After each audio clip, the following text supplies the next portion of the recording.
ਸਾਡੇ ਇੱਥੇ ਅੰਮ੍ਰਿਤਸਰ ਦੇ ਵਿੱਚ ਲਗਭਗ 140 ਕਲਾਸਾਂ ਚੱਲ ਰਹੀਆਂ ਨੇ। ਯੋਗਾ ਕਰਨ ਦੇ ਨਾਲ ਲੋਕਾਂ ਨੂੰ ਬਹੁਤ ਤਰ੍ਹਾਂ ਦੇ ਫਾਇਦੇ ਹੋਏ ਨੇ। ਕਈਆਂ ਦੇ weight 15-15 20 ਕਿਲੋ ਠੀਕ ਹੋ ਗਏ ਨੇ, ਸ਼ੂਗਰ ਦੀ ਗੋਲੀ ਬੰਦ ਹੋ ਗਈ ਹੈ, BP ਠੀਕ ਹੋ ਗਿਆ ਹੈ। ਸਾਨੂੰ ਕਈ ਤਰ੍ਹਾਂ ਦੀਆਂ ਪ੍ਰੋਬਲਮ ਸੀ, ਜਿੱਦਾਂ ਸਰਵਾਈਕਲ, ਡਾਈਜੈਸ਼ਨ ਪ੍ਰੋਬਲਮਸ, ਹੋਰ ਵੀ ਕਈ ਤਰ੍ਹਾਂ ਦੀਆਂ ਪ੍ਰੋਬਲਮਸ। ਕਈਆਂ ਨੇ ਤੇ ਕਲਾਸ ਦੇ ਵਿੱਚ ਆ ਕੇ BP ਤੱਕ ਨੂੰ ਰਿਵਰਸ ਕੀਤਾ ਹੈ। ਅਸੀਂ ਆਪਣੀ ਸciatica ਪ੍ਰੋਬਲਮਸ, ਸਰਵਾਈਕਲ ਪ੍ਰੋਬਲਮਸ, ਇਹ ਸਭ ਤੋਂ ਰਾਹਤ ਪਾਈ ਹੈ। ਸੋ ਮੈਂ CM ਸਾਹਿਬ ਦਾ ਇੱਕ ਵਾਰ ਦਿਲੋਂ ਧੰਨਵਾਦ ਕਰਦੀ ਹਾਂ, ਜਿਨ੍ਹਾਂ ਨੇ ਇਹ ਕਲਾਸ ਸ਼ੁਰੂ ਕਰਕੇ ਸਾਨੂੰ ਬੜੇ ਹੀ ਕੁਆਲੀਫਾਈਡ ਤੇ ਡੈਡੀਕੇਟਿਡ ਟੀਚਰਸ ਪ੍ਰੋਵਾਈਡ ਕੀਤੇ ਨੇ।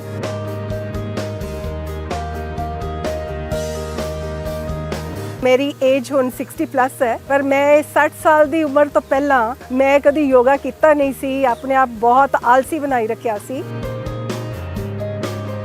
पर हुण जदों दा ये मैं शुरू किया कि हुण असीं एक दिन भी छुट्टी करन नूं राजी नहीं हुंदे और बड़ी चंगी तरह अपना योगा कर रहे हैं।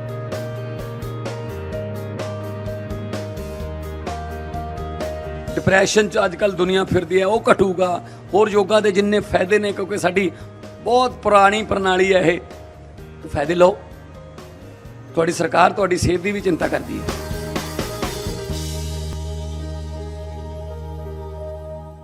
चंडीगढ़ का सौभाग्य है कि 8वीं बार बहुत ही पारदर्शी तरीके से ठीक प्रकार से स्क्रूटनी करके हर एक के डॉक्यूमेंट को अच्छी प्रकार से वेरीफाई करके हमने सबको नियुक्ति पत्र देने का प्रयास किया। क्योंकि मुखिया के नाते ये अवसर मुझे मिलता है, पर मेहनत करने वाली ये सारी टीम है, जिनकी मेहनत के कारण से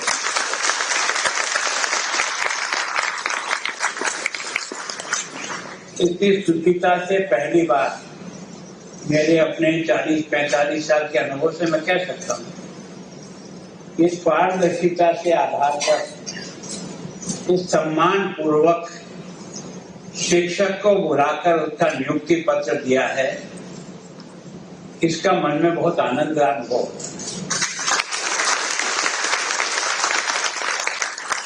ऐसे तो देश में सब जगह शिक्षकों की भर्ती होती है, शिक्षक नौकरी पे भी जाते हैं, लेकिन उनमें से कई नौकरी लग जाने के बाद एवजी शिक्षक लग जाता है। एवजी शिक्षक का मतलब समझता है, सर्टिफिकेट किसी का, नौकरी कोई लगा। और आपने देखा कि कई शिक्षा मंत्री और कई मुख्यमंत्री जेल की हवा खाती है। इसका मतलब अगर शिक्षा के क्षेत्र में भी पारदर्शिता नहीं आ सकती, तो फिर देश में पारदर्शिता की कल्पना करना व्यर्थ है। क्योंकि जो कुछ भी आधार है वो तो ये विद्यालय है, जहाँ गारे की और पत्थर की मूर्तियां नहीं बनती, सजीव मूर्तियां बनती।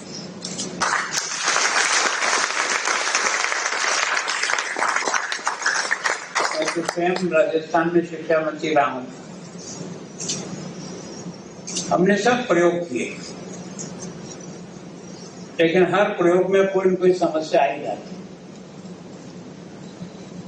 हमने राजस्थान में मेरिट के आधार पर सिलेक्शन करने का प्रयास किया, और आपने देखा होगा बीच में एक व्यावसायिक शिक्षा को भी मेरिट में पर्याप्त स्थान दिया।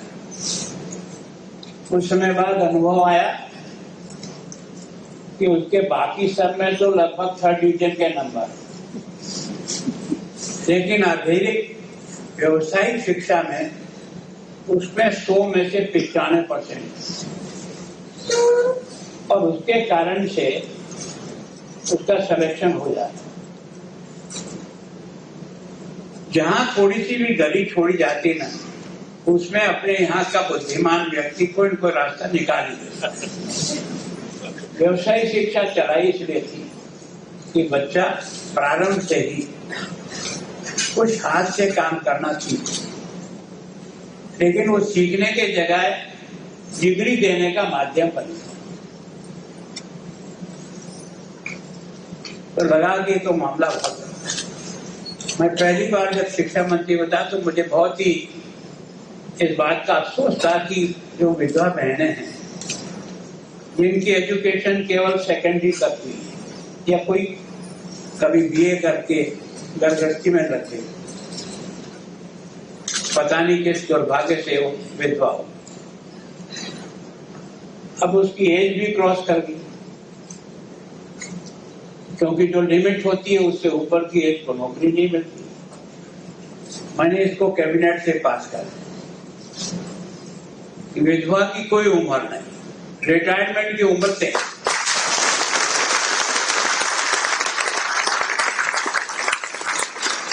रिटायरमेंट की उम्र तय है, अगर वो देर से लगी तो जल्दी रिटायर हो जाएगी, लेकिन कम से कम उसके परिवार को चलाने के लिए उसको सक्षम बनाया जा सकता है। कोई बीएड की हुई हो तो ठीक, नहीं की हुई तो ठीक। नौकरी के बाद में 3 साल बाद वो ट्रेनिंग करता है। अब बहुत अच्छा सोचता है, बहुत मानवीय दृष्टि से सोचता है, लेकिन कई लोगों ने इसको भी दुरुपयोग कर, विधवा सर्टिफिकेट भी खोटा, और विशेष करके जो सेपरेशन वाला जो मामला, हमने तो ये सोचा चलो इसमें भी इसकी मदद हो, तो म्यूचुअल सेपरेशन होने लगे, दोनों रह भी साथ रहे, कागजों पर कोर्ट से डिग्री लेकर आ गए और उसके कारण से नौकरी में लगे। तो लगा याद तो शिक्षा का स्तर जमीन में जा रहा है। कहाँ स्तर की बात करते हैं और कहाँ भला करते हुए पर इसमें फंस गए, बदलना पड़ा। तो हर कदम पर और इतने पेपर आउट होते हैं कि दिमाग काम ही नहीं करता है। जितनी कोचिंग संस्थाएं हैं उन्होंने इसको व्यवसाय बना लिया, और पेपर चुराना कोई गरीब बच्चा तो चुरा नहीं सकता, उसकी क्षमता नहीं। तो ये जो बड़े बड़े लोग हैं करोड़ों रुपया में पेपर खरीदे और फिर अपने यहाँ कोचिंग करके उन बच्चों को पास करा देते हैं और नौकरी लग जाती है। लगता है यार कि इतने पवित्र क्षेत्र में भी अगर व्यक्ति की इतनी गिरावट आ गई है तो इसको ठीक करना चाहिए। अच्छे शिक्षक हैं, सब्जेक्ट के, उनको पुरस्कृत करना चाहिए ताकि उनके स्वयं की भी एबिलिटी बढ़ेगी और एक दूसरे में और अधिक सीखने की मंशा पैदा हो।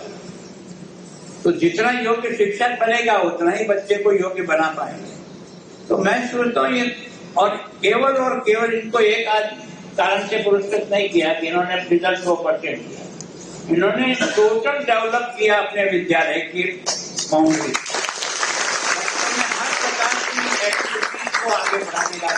तो वास्तव में केवल ज्ञान घूस देने से ही व्यक्ति नहीं बनता है, व्यक्ति तो विभिन्न प्रकार के कार्यक्रमों के माध्यम से तैयार होता है। तो मैं सोचता हूँ ये आप सब लोग भी, क्योंकि आज हमने आपको जिस सम्मान से नियुक्ति पत्र दिया है उसी सम्मान से हम चाहते हैं कि आप हमारे बच्चों को भी उस दिशा में आगे बढ़ा सकें। मैं सबसे ज्यादा तो शिक्षा विभाग के मेरे सारे साथी अधिकारी जिन्होंने बहुत मेहनत करके 8 राउंड में ये नियुक्ति पत्र ससम्मान आपके पास पहुंचाया है, इसका ख्याल रखते हुए अपने कामों से भी हम उसी प्रकार इन बच्चों का निर्माण करें। धन्यवाद। नंबर 1 भी आया। तो क्या है कि हमने 993 को परीक्षा लेकर के पोस्ट देनी थी। हमने बहुत ही ठीक प्रकार से हर एक का रिकॉर्ड चेक करना, स्क्रूटिंग करना, उसको देख करके इसको 8 चरणों में आज हमने पूरा किया और अभी भी कुछ और बाकी हैं। लेकिन वो डॉक्यूमेंट वेरीफाई होने के बाद ही हम जब कंफर्म हो जाते हैं कि इनकी सब प्रकार का ठेका देते हैं, बहुत सुचिता से काम करते हैं और सारों बच्चों को एक ही साथ बुलाकर सम्मान पूर्वक उनको नियुक्ति पत्र देते हैं। तो मैं सोचता हूँ जो यहाँ के शिक्षा विभाग चंडीगढ़ ने जिस प्रकार की मेहनत करके जिस सुचिता के साथ और जिस सम्मान के साथ नियुक्ति पत्र दिया, आज उसका 8वां राउंड था। तो अभी और भी अभी देखते हैं, अब जो बच गए हैं उनका भी देखेंगे, अगर उनके सारे डॉक्यूमेंट और रिकॉर्ड ठीक होंगे तो जरूर देंगे। एक सर सारी पार्टियों की डिमांड भी है और सिख दफ्तर की भी डिमांड है। गुरु नानक देव जी का बर्थडे आ रहा है तो वो ननकाना साहब जाना चाहते हैं, तो उसको रास्ते को खोल के कुछ बात हो रही है? देखो मैं सोचता हूँ उसके बारे में, तो क्योंकि वो पाकिस्तान के क्षेत्र में और हमारे क्षेत्र में है, पूर्व में भी हमारे यहाँ से जाने का रास्ता बना था, जाते ही थे। अब इस विषय एकदम मेरे स्तर का तो नहीं है, केंद्र सरकार का और राज्य सरकार के बीच में बात चल रही है। तो निश्चित रूप से सब चाहते हैं कि वहाँ जाएं। बाढ़ पीड़ितों को लेकर कुछ और है?